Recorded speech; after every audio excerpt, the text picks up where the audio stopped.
ជំរាបសួរប្រិមិត្តទាំងអស់គ្នាស្វាគមន៍មកកាន់ Channel នេតិនិទានបាទសម្រាប់សាច់រឿងនៅថ្ងៃនេះគឺជាសាច់រឿងខ្លីមួយដែលខ្ញុំបានដកស្រង់ចេញពីមិត្តភ័ក្តិរបស់ខ្ញុំដែលខ្ញុំបានគាត់បាននិទានមកប្រាប់ខ្ញុំដូចគ្នាហើយសម្រាប់រឿងហ្នឹងគឺខ្ញុំសូមដាក់ចំណងជើងថាវិញ្ញាណក្នុងរូបថតបាទសាច់រឿងហ្នឹងគឺកាត់ឡើងនៅភូមិចាស់មួយនៅក្នុងខេត្តសៀមរាបនៅក្នុងឆ្នាំ2009គឺមានក្រុមគ្រួសារមួយគឺបានទិញផ្ទះបុរាណមួយនៅខេត្តសៀមរាបផ្ទះនោះត្រូវបានអ្នកភូមិនិយាយតគ្នាថាមានខ្មោចលងខ្លាំងតាំងពីសម័យសង្គ្រាមមកម្លេះប៉ុន្តែម្ចាស់ផ្ទះដែលទិញផ្ទះថ្មីនោះគឺគាត់មិនជឿទៅលើរឿងអបិយជំនឿទាំងនោះឡើយព្រោះបញ្ជាក់ថាផ្ទះបុរាណមួយដែលមានប្រវត្តិមិនធម្មតានេះគឺសាងសង់ឡើងនៅក្នុងសម័យសង្គ្រាមឆ្នាំ1965ផ្ទះនេះគឺជាផ្ទះរបស់អតីតកងទ័ពនៅក្នុងផ្ទះហ្នឹងគឺដើមឡើយមានក្រុមគ្រួសារមួយដែលពួកគាត់ទាំងពីរអ្នកប្រិយប្រពន្ធគឺមានកូនស្រីម្នាក់ឈ្មោះថាស្រីនាងក្រោយមកឪពុករបស់ស្រីនាងត្រូវបានស្លាប់នៅក្នុងសមរភូមិមុខហើយម្ដាយរបស់ស្រីនាងគឺចាប់ផ្ដើមពិបាកចិត្តខ្លាំងដោយសារតែបាត់បង់ស្វាមីជាទីស្រឡាញ់បន្ទាប់ពីនឹងមកគឺគាត់បានធ្លាក់ខ្លួនឈឺហើយក៏បានស្លាប់ចោលស្រីនាងទៅចាប់តាំងពីពេលនោះមកគឺកុមារីស្រីនាងគឺរស់នៅតែម្នាក់ឯងគ្មានទីពឹងនោះទេតែតោលពីមួយថ្ងៃទៅមួយថ្ងៃគឺมันមានសាច់ញាតិណា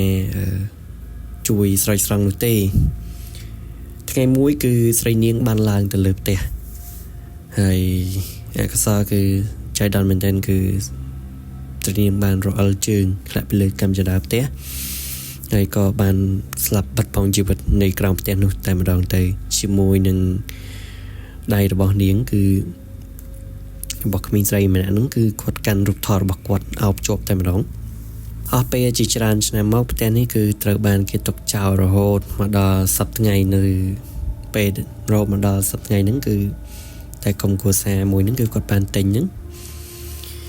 សាច់រឿងរបស់យើងហ្នឹងគឺចាប់ផ្ដើមជាមួយនឹងក្រុមគ្រួសាររបស់ពូឈិនពួកគាត់គឺបានទិញផ្ទះហ្នឹងហើយគាត់បានរើមកនៅផ្ទះថ្មីដែលគាត់បាននិយាយថាផ្ទះថ្មីផ្ទះនេះគឺត្រជាក់ត្រជុំល្អសម្រាប់ជីវិតថ្មីពូឈិនមានកូនស្រីម្នាក់ឈ្មោះថាស្រីពេជ្រអាយុប្រហែលជា10ឆ្នាំនាងគឺជាក្មេងស្រីស្លូតបូតមួយរូបហើយនាងចូលចិត្តគោរពនិងស្រឡាញ់ការគោរពយ៉ាងខ្លាំងស្រីពេជ្របានរត់លេងជុំវិញបរិវេណផ្ទះនៅពេលដែលស្រីពេជ្របានរត់លេងគេក៏បានរើបាននៅរូបថតមួយសន្លឹកនៅខាងក្រោមជណ្ដើរផ្ទះដែលជាធម្មតាក្មេងៗគឺពេលគាត់រត់លេងឬក៏អីចឹងគឺគាត់តែងតែលេងដីលេងអីចឹងណាក្មេងគឺយើងដឹងអីចឹងពេលគាត់កាយដីទៅគាត់ក៏ឃើញនឹងរូបថតមួយសន្លឹកជារូបថតក្មេងស្រីហើយអ្នកទាំងគ្នាដឹងអត់ថារូបថតនោះគឺជារូបថតរបស់អ្នកណាបាទរូបថតហ្នឹងគឺជារូបថតរបស់ក្មេងស្រីនាងនឹងឯងដែលបានស្លាប់កាលពីមួយទសវត្សរ៍មុនណាច្រើនឆ្នាំមកហើយក្នុងរូបហ្នឹងគឺក្មេងស្រីម្នាក់នោះគឺពាក់ខោពណ៌ខ្មៅអាវពណ៌ក្រហមតែអ្វីដែលចម្លែកនោះគឺក្មេងស្រីម្នាក់ក្នុងរូបថតហ្នឹងគឺមុខស្តៀងគ្នាជាមួយនឹងស្រីពេជ្រតែម្ដងបាទពេលវេលាគឺយើងកាត់មកដល់ពេលយប់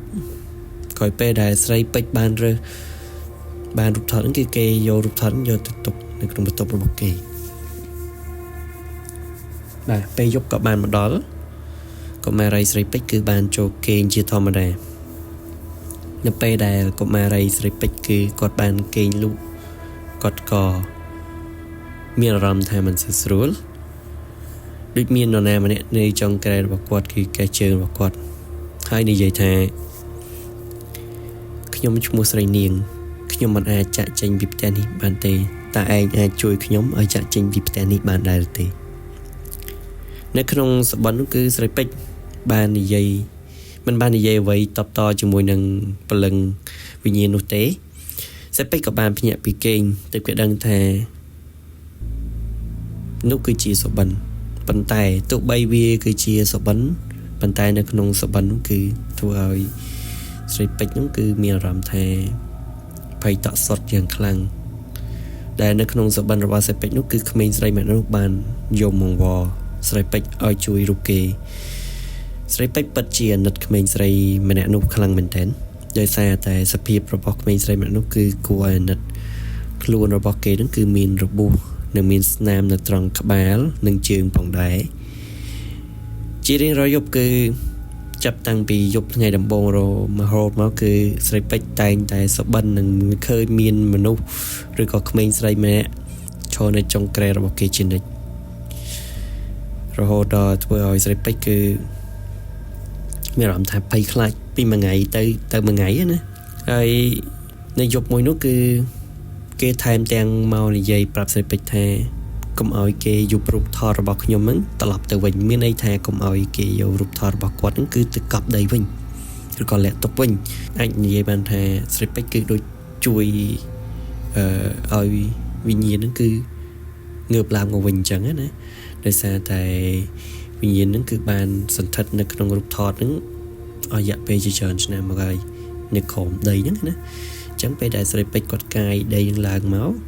ធ្វើឲ្យវិញ្ញាណហ្នឹងគឺសន្ធិដ្ឋនៅក្នុងរូបថតហ្នឹងគឺវាដាស់ឡើងវិញតែឃើញសភាពកូនស្រីមិនសូវស្រួលម្ដាយរបស់ស្រីពេជ្រគឺបានយករូបថតនោះមែនបាទគឺយករូបថតហ្នឹងគឺតម្លាក់ទុកនៅខាងក្រោមផ្ទះវិញពួកគាត់មានអារម្មណ៍ថាកូនស្រីរបស់គាត់ហ្នឹងគឺមិនសូវស្រួលជាមួយនឹងរូបថតនោះពេលខ្លះគឺគាត់ឃើញកូនស្រីរបស់គាត់គឺនិយាយម្នាក់ឯងអញ្ចឹងគាត់ខ្លាចកូនគាត់នឹងមានបញ្ហាអញ្ចឹងណាបាទពេលយប់ក៏បានមកដល់ស្រីនាងក៏បានវិញ្ញាណស្រីនាងគឺបានបង្ហាញខ្លួនសារជាថ្មីឲ្យស្រីពេជ្រឃើញដោយក្រសែភ្នែកក្រហមជាមួយនឹងរ៉ូបពណ៌សហើយខ្សែភ្នែករបស់ស្រីនាងហ្នឹងគឺមើលទៅគឺខឹងសម្បាមែនទែនស្រីនាងគឺបាននិយាយទៅកាន់ស្រីពេជ្រថាតើឯងយករូបខ្ញុំទៅណា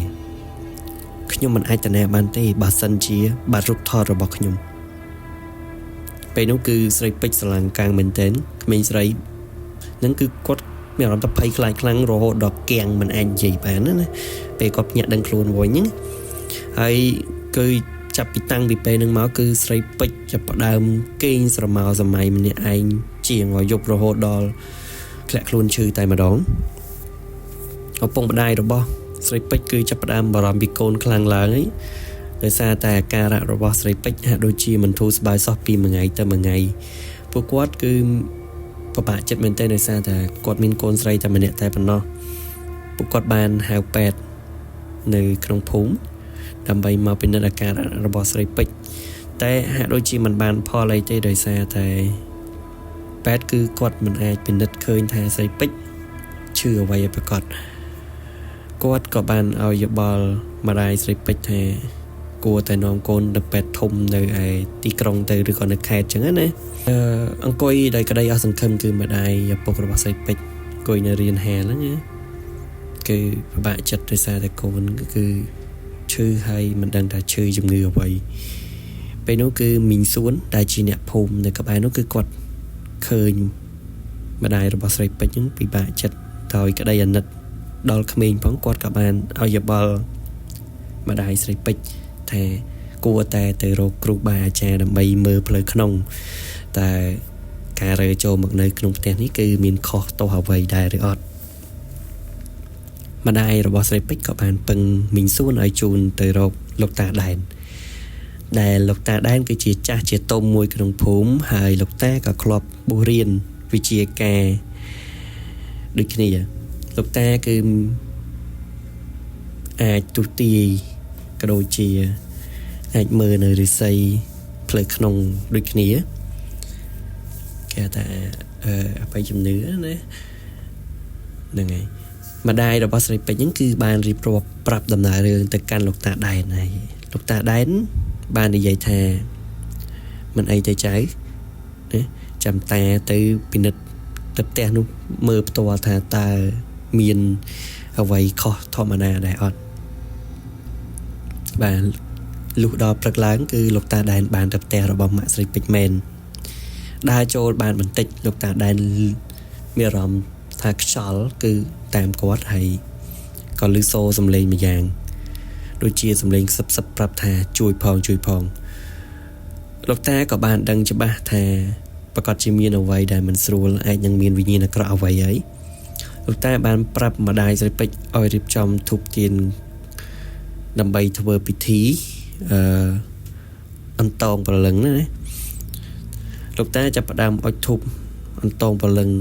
ដែលនៅវល់ក្នុងបរិវេណផ្ទះហ្នឹងហើយពេលនោះគឺក៏មានវិញ្ញាណមែនបាទវិញ្ញាណព្រលឹងរបស់កុមារស្រីនាងហ្នឹងណាគឺគាត់បានមកជួបលោកតាហើយលោកតាបានសួរទៅកាន់កុមារីនោះព្រលឹងវិញ្ញាណកុមារីនោះតើចៅចង់បានអ្វីទៅនៅទីនេះមិនព្រមទៅចាប់កំណើតវិញ្ញាណក្មេងស្រីនោះបាននិយាយថារូបគេទៅបានស្លាប់ជាច្រើនឆ្នាំមកហើយគេមិនអាចចាប់ជាតិបានទេដោយសារតែវិញ្ញាណរបស់គេគឺបានសន្ធិដ្ឋនៅក្នុងរូបថតរបស់គេនៅក្នុងផ្ទះនេះគេត្រូវការមនុស្សមកជំនួស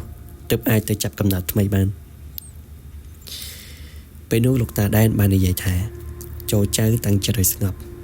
តានឹងធ្វើបុណ្យឧទ្ទិសកុសលដល់ចៅដើម្បីឲ្យចៅបានទៅចាប់កំណើតសារជាថ្មីសូមចៅកុំសាងបាបតទៅទៀតដោះលែងចៅស្រីពេជ្រចុះតានឹងធ្វើបុណ្យឲ្យបាទនៅពេលនោះគឺវិញ្ញាណកុមារីស្រីនាងនឹងគឺ